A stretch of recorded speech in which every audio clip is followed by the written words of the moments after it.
Hi guys, sorry about the wind. I just want to talk about my CYMA M4. It's the S-Systems M4A1. Some of you will recognise it from Call of Duty Modern Warfare 2. Now, there isn't an actual real-life version of this weapon, but using aftermarket parts of the real world, you could make a real steel version of this. So I've got a British Special Forces kind of loadout, just because it's kind of unique in its own way. So talking about my airsoft version, on my airsoft version, now there's no battery or pellets present, even in the magazine that I have. But I have this torch, which is from Summit. It's an off-brand. The mount is just a normal, a non-branded torch mount. Has a full inner and outer barrel. Standard bird cage flash hider. Flip up front sight and a flip up rear sight, which will hit my sight that I've put on there, so I'm not going to do that. Do have a 2.5 to 10 by 40 times fire field V-Life scope for the long range field, and for the short range field, or when I go CQB, whatever, I've got this laser that's built into that. Green or red illumination in here, or you can have it off and it's just black, and obviously the dot is just red only. I have this, now this gripod, grip bipod, is what the British forces actually use. Now all you do is this button here, press, flicks out, and folds away nicely like that. You remove it with this finger tight or hand tight screw and nut, and obviously it fits onto 20mm Picatinny rails. We'll talk about this sight quickly. Now, it is a sight made for real weapons, real steel weapons. It does have a compensator on it for bullet drop and everything like that, which I will not use in airsoft, probably not. But then you can zero it, using the elevation adjuster and the left and right wind adjuster, as I'm going to call it. You then have a functioning looking bolt, which when pulled back reveals your hop-up dial. Not the switch kind that goes forward or backwards, it is the dial like such. There is no bolt hold open device, it is mock, doesn't do anything.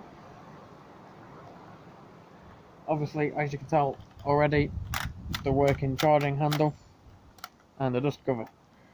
Also has a non-functioning forward assist, but it does work on a spring, so that's kind of cool.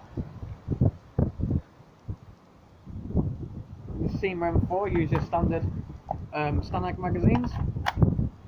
Also uses the M16 type magazines, the small blocky type magazine.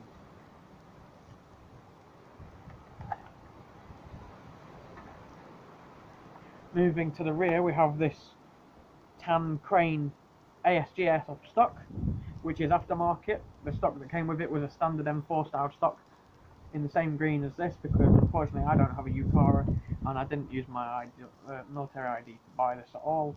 It was a sponsored weapon. So it was sent to me with a green handguard and a green buttstock. I have changed the buttstock to, as I said, this tan ASG crane buttstock. I am hoping to spray paint this part black or tan, but I may just leave it like that. Then we have this ASGS of green sling,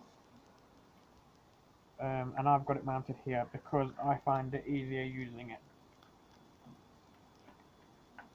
like this, especially when I got that SS body armour on, because it makes me a little bit wider, and I find that it fits nicer like this. It doesn't swing around too much when I'm running, moving about.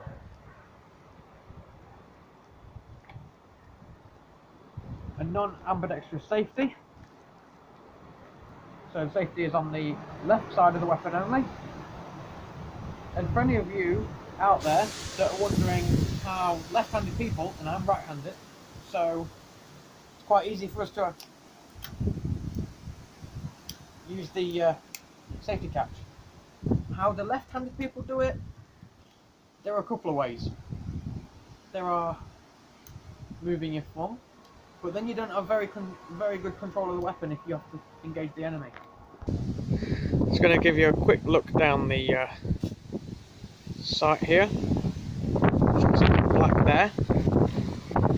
I really do apologise for the wind, guys. Obviously you got your green there.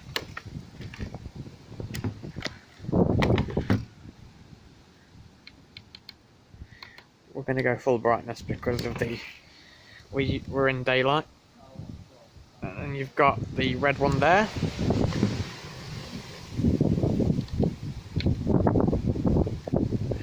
And we're back to the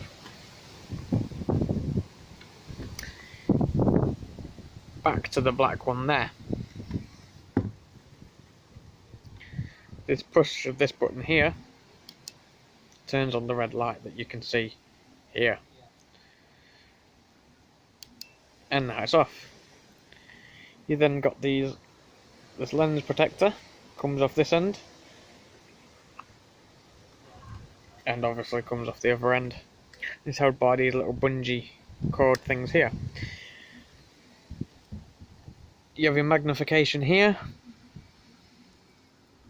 It's quite hard to do when I'm trying to hold the weapon up with my body and turn it. Goes from 2.5 times to 10 times, as is stated here. It's a Firefield V-Life sight. Like I say, it's used on real weapons. It's for 223 caliber weapons.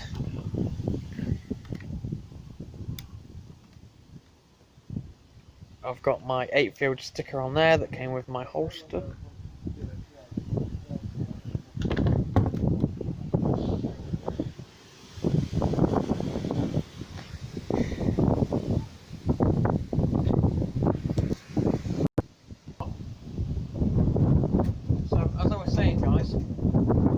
I'm right-handed, so it's quite easy for me to negotiate the safety. Left-handed people lose their grip because they obviously try to use their thumb.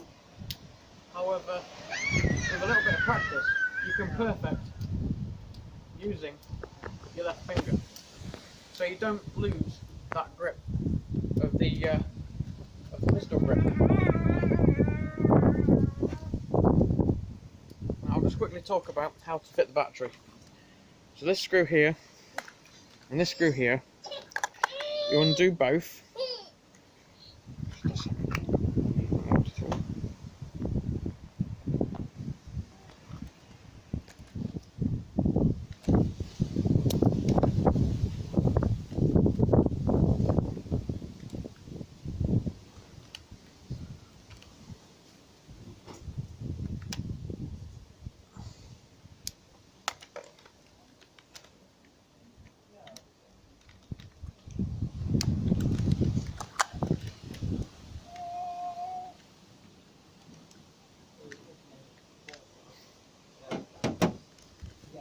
Pop out like so.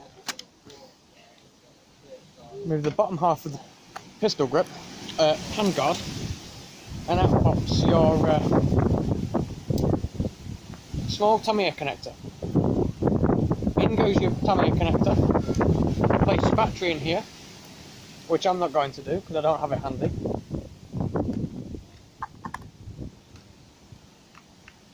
Place your handguard back on. So, bit of a faff, sorry guys. like so.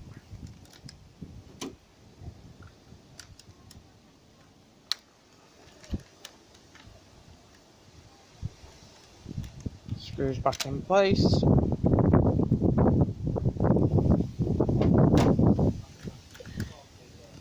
And you're ready to go. Safety off, pull trigger. Obviously, one squeeze of the trigger is one pellet.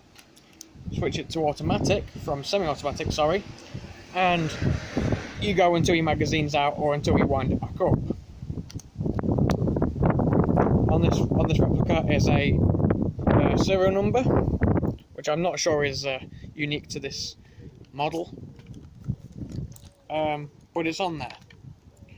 To finish it off, I added my ZAP number and the weapon serial number to the stock, and that's about it, guys. I've been Al, this has been Backyard Gunner. Please like, share, comment and subscribe. Cheers.